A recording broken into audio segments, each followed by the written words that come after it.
And Vanakkam, my name is Vanuja. And I'm Tamalini. And you're listening to PSAs with TSA. This is a new podcast series created by the Tamil Student Association at the University of Toronto St. George campus. It's a way to reach out to Tamil communities globally while also bringing attention to historical and modern topics which we find important. As Tamil Canadians, we think community engagement is important to help uplift others and build connections, and that's where this podcast comes in. UTSG's TSA focuses on planning and leading events which touch on various aspects of the Tamil identity, Canadian background which many of us here share, and our roots which stretch out to the homeland of our parents or the family members before them. Living in an era where developed technology helps us stay connected, we find it important to always reach out to as many people as possible through our social media platforms. We've been using Instagram and Facebook for as long as we can remember. However, this year we've decided as a team that starting a podcast series would be a good idea for people interested in what we have to say and the foundation behind our events. Our series will provide our listeners with some outlook into the work of our Tamil Student Association and the hardworking members behind it. We may not be as effective as CMR or any other old school Tamil platform, but we're excited to see where this goes. This episode, we would like to start by touching on a historical marker in the roots of many Tamils around the world. We would like to give a prior warning to our listeners. The information, stories, and other accounts shared in this episode may be triggering for some. Listener discretion is advised. This month, we mark the 36th anniversary of Black July, where numerous groups of Tamils were killed by anti-Tamil mobs and rioters in 1983 on the island of Sri Lanka, located within the region of South Asia. Since then, July has been marked as a month of remembrance by the Tamil diaspora internationally, where many remember the lost lives of their innocent brothers and sisters. When we look back through the years, we see unstable relationships between the Tamil and Sinhalese people on the island. Many issues arising from political gains and losses, the Tamil minority were oppressed. After the passing of the Sinhala-Only Act in 1956, Sinhalese was recognized as the only official language of the state, which would deprive Tamils in public service positions. Another event which increased distrust was the burning of the Jaffna Library in 1981, which many social organizations used as a meeting point. Over the beginning of 1983, there was an increase in the presence of state security which continued to heighten tensions. On July 23rd, violent altercations between Tamil separatist group LTTE, otherwise known as the Liberation Tigers of Tamil Eelam, and Sinhalese government forces caused outrage to spread throughout the public. As the funeral for fallen state soldiers was taking place in the capital city of Colombo on the 24th, mobs began to clash with the police who were present outside. As the hours went by, these mobs began to spread out into the streets, where attacks on Tamil households, businesses, and other spaces were seen.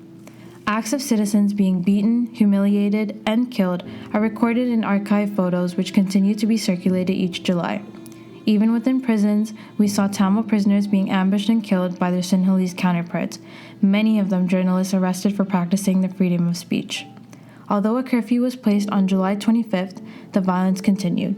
After years of collecting information, many media outlets such as the Tamil Guardian report that, quote, "The suspicion is strong that this organized attack on the Tamil population was planned and controlled by the extremist elements in the government UNP party, and that the killing of the 13 soldiers by Tamil guerrillas served as the occasion for putting the plan into operation."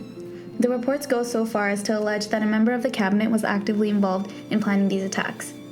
Other resources were given by government forces to Sinhalese groups such as weapons, transportation, and even voting lists of each district within the city. Such findings are backed by organizations such as the International Commission of Jurists as well.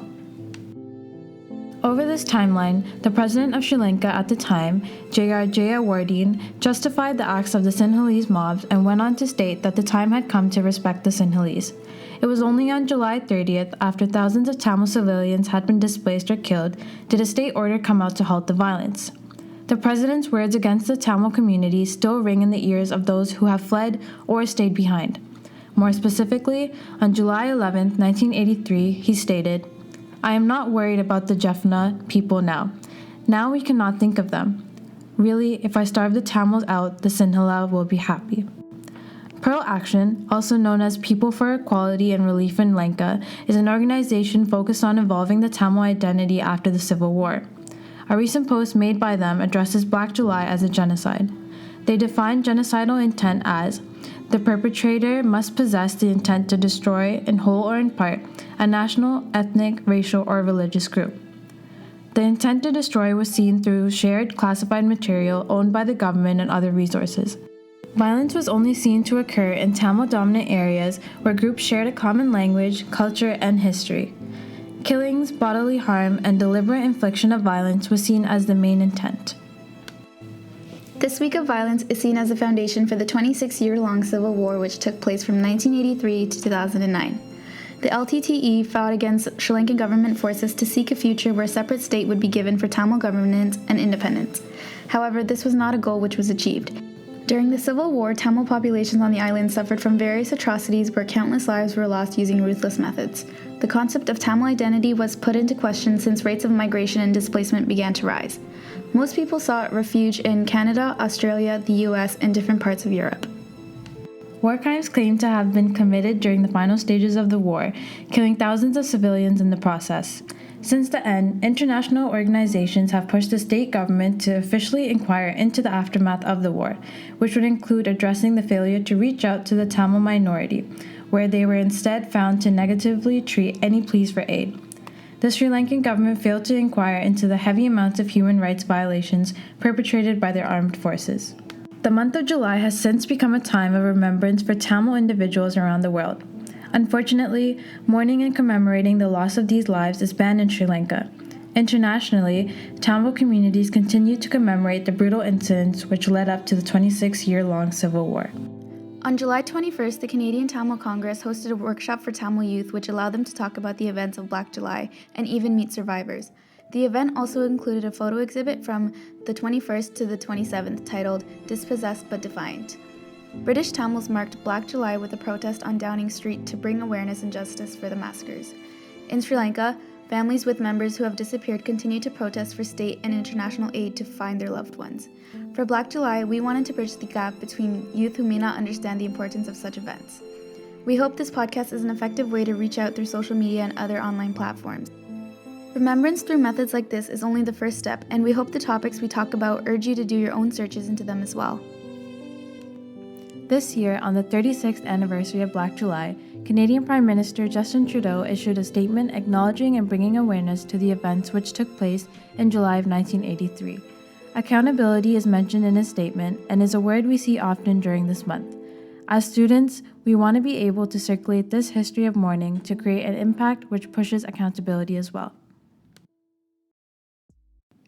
We hope this first episode of our podcast has been informative and urges you to follow us for more episodes, content, and events. Follow us on YouTube, Facebook, and Instagram at UTSG-TSA. Shout out to all members of UTSG's TSA for helping us put this podcast together and those who are always advocating for the Tamil community. This has been PSAs with TSA. Thank you. Merci and Nandri Vanakkam.